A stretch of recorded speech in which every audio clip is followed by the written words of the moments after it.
Hello guys, what is up? In this video, we are going to show you how to transfer your Toncoin from your Tonkeeper wallet to your Trust wallet. It's very easy. Two things though, you can do this on your PC or laptop like what we are going to do today via the Google Chrome extension for both Trust Wallet and Tonkeeper. As you can see here, they are both Chrome extensions, so you need to download that. It's very easy, very straightforward. Or on your mobile devices, whether you're using an Android or an Apple device. Now, with that said, how to do this from your Tonkeeper to your Trust wallet. All you need to do is get your Trust wallet's Ton address, right? Your Ton wallet address. So how do you do that?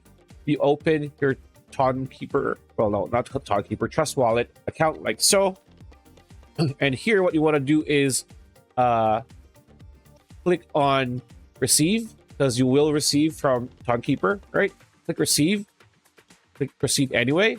And here, of course, we're going to get Toncoin, so we choose Ton, right, as our cryptocurrency, our token.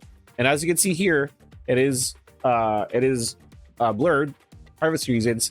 We already have here our Trust Wallet's Ton wallet address. So what you want to do is click copy, like so. After that, what you want to do next is go and open your Tonkeeper extension again. And here, what you want to do is click on send. And then just click and paste the wallet address here, and then the comment, and then you'll be able to send your Ton coins from your Tonkeeper account, which is this one, to your Trust wallet. And that's pretty much it. That's a video. Hope you liked it. Like, comment, share, subscribe, ring that bell icon. We'll see you on the next video.